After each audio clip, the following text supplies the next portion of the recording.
ta chỉ nó giờ lúc chân tu nó lúc ý linh tu giờ winter time nông nó bé tôi ở chỉ có số trống tôi nuôi chơi ice fishing ở chỉ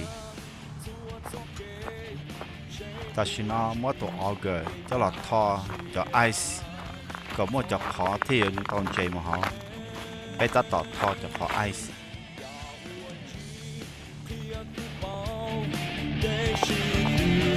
也是在被说的用路过路，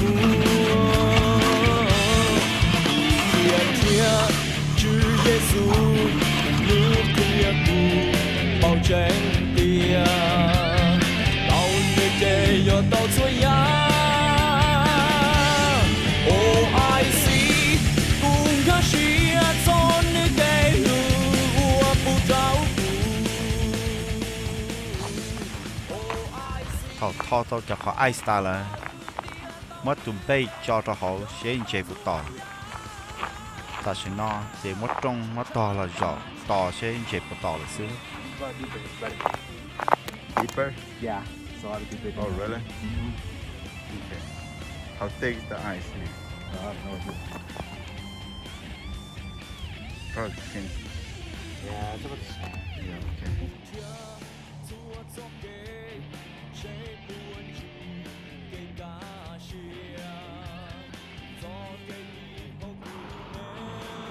nhớ đã chụp thà nó mà dùng nung chè hàng nhớ phô sổ trống nó chỉ muốn nâng đi dùng nung chè ít lần là dùng nung chắp lại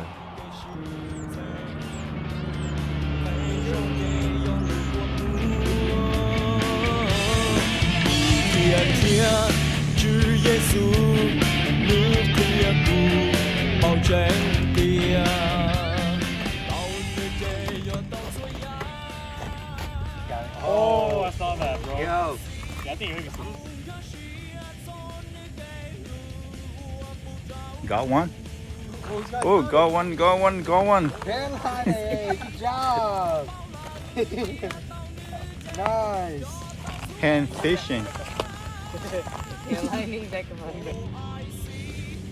từ lúc bà đê nó mà mua vài bê sáng ít xin nó tới tụi dày đi dày mà chống cơn gầu cho lúc chạy winter nó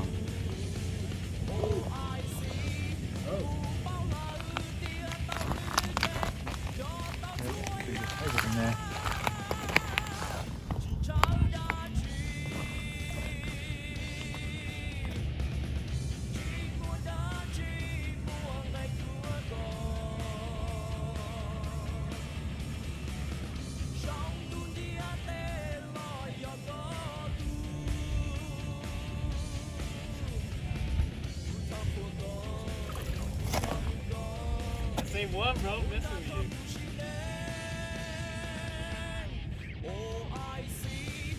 Oh, yeah.